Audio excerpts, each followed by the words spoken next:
Hello. And welcome to O Institute. Today we are gonna be continuing the chapter Integers of class 7. In the last video we did the introduction of the chapter. In this video we are gonna be covering the properties of addition and subtraction of integers and additive identity. In the next videos we are gonna be covering these topics. Before starting the video, please like and subscribe my channel so that you can get the notifications of my upcoming videos. So let's begin. In the earlier classes, we learned about closure property, commutative property, and associative property. Closure property states that any kind of number, when added, subtracted, multiplied, or divided by any other kind of number, and the result is the same kind of number, we say that the number is closed or under the specified arithmetical operation. For example, whole number plus whole number is equal to whole number. Let's put values to these whole numbers. For example, let's take 0 plus 1 is equal to 1. So 0 is a whole number, 0 is a whole number, 1 is also a whole number, and the result 1 is also a whole number. So we say that whole numbers are closed under addition. Let's now move on to the commutative property. The commutative property states that a plus b is equal to b plus a, which means that in which a and b are a kind of a number. Let's take whole numbers.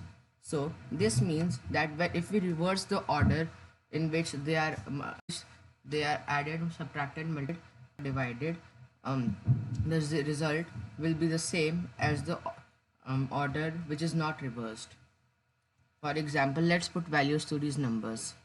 Let's take 1 plus 3 is equal to 3 plus 1.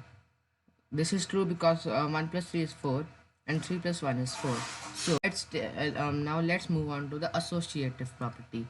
The associative property states that a plus b plus c is equal to a plus b plus c, but in the first one a and b are added first, and the second one b and c are added first. This means that we take in which a, b and c are same kind of number. Let's take whole numbers. Let's put values to abc. A can be 1, b can be 2, and c can be 3. And we have to do a plus b first, so we do 1 plus 2 first. In the second one, 1 plus 2 plus 3, same as before, and but in this we have to do 2 plus 3 first. So 1 plus 2 is 3, plus 3 is equal to 2 plus 3 is 5, 1 plus 5, and now 6 is equal to 6 because 3 plus 3 is 6 and 1 plus 5 is 6. So we say that addition is associative for the properties. Let us do the same for integers.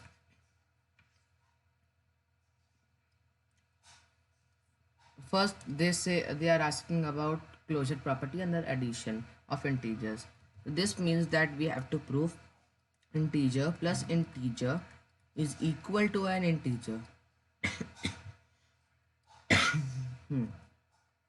So to prove this, we have to put values to these numbers. So let's take 5 plus minus 5 is equal to 5 plus minus becomes minus, and 5 minus 5 is equal to 0. So 0 is a integer, 5 is an integer, and minus 5 is an integer. Let's take another example. 1 plus 2 is equal to 3. 1 is a whole integer, 2 is an integer, and 3 is also an integer. So we say that integers are closed under addition. Let's do for the same for the commutative property. The commutative property states that a plus b is equal to b plus a, in which a and b both are integers. So let's put values to these numbers. 3, let's give a the value of 3, and let's give b the value of 13. So 13 plus 3 plus 13 is equal to 13 plus 3. Now if we simplify it, we say that 3 plus 13 is equal to 16, and 13 plus 3 is also equal to 16. So hence proved. Let's take another example.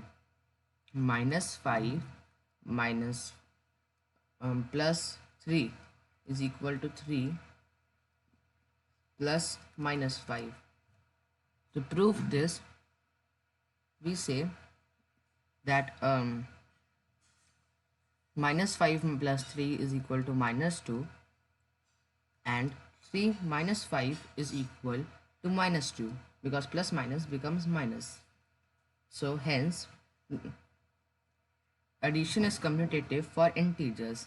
Let's do the same for the associative property. The associative property states that a plus b plus c is equal to a plus b plus c, in which in the first a and b are added first, and then the second b and c are added first. Let's give values to all these. Let's take minus 5 plus 3 plus 7. A is given the value of minus 5, b is given the value of 3, and c is given the value of 7. So we do the same. Minus 5 plus 3 plus 7. So minus 5 and 3 are added first in the first one, and 3 plus 7 are added in the first one. So to prove this, minus 5 plus 3 is equal to minus 2. Minus 2 plus 7 is equal to minus 5. 3 plus 7 is 10. So we do minus 5 plus 10.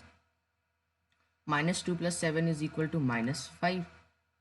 Minus 2 plus 7 is equal to 5, and minus 5 plus 10 is also equal to 5. So hence proved. Now let's do the same for the process of subtraction. In subtraction, closure property states that an integer plus, in this minus, another integer is equal to an integer. So let's prove this out.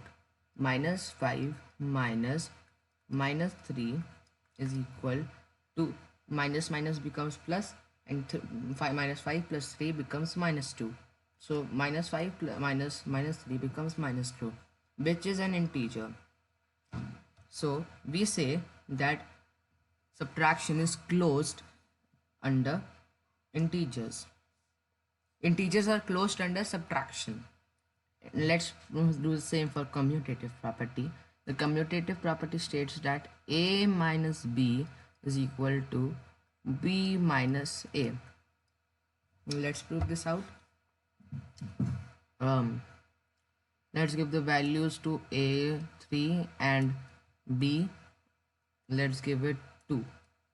Let's do the same for this, 2 minus 3. So 3 minus 2 is equal to 1, but 2 minus 3 is equal to minus 1, which are not equal. So we say that subtraction is not commutative for integers. This means that commutative property of subtraction is not true. Now let's learn about additive identity.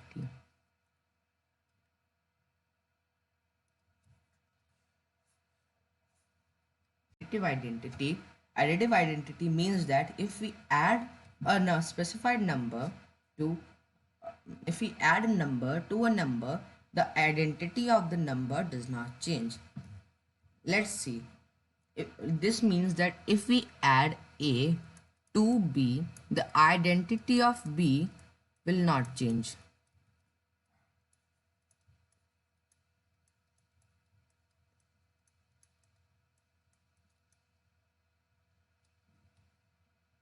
This means that b will remain b forever, and a will not add anything to the A will not change the identity of B. So can you guess what the number that does not change the identity of any number? Yes, you are right. The 0 does not change the identity of any number. If we add 0 to any number, let's say 987, the identity of 987 will remain same, and 0 will not influence the number 987. So this is known as the additive identity. The additive identity of any number is 0. So that was all for this video. Stay tuned for the next one.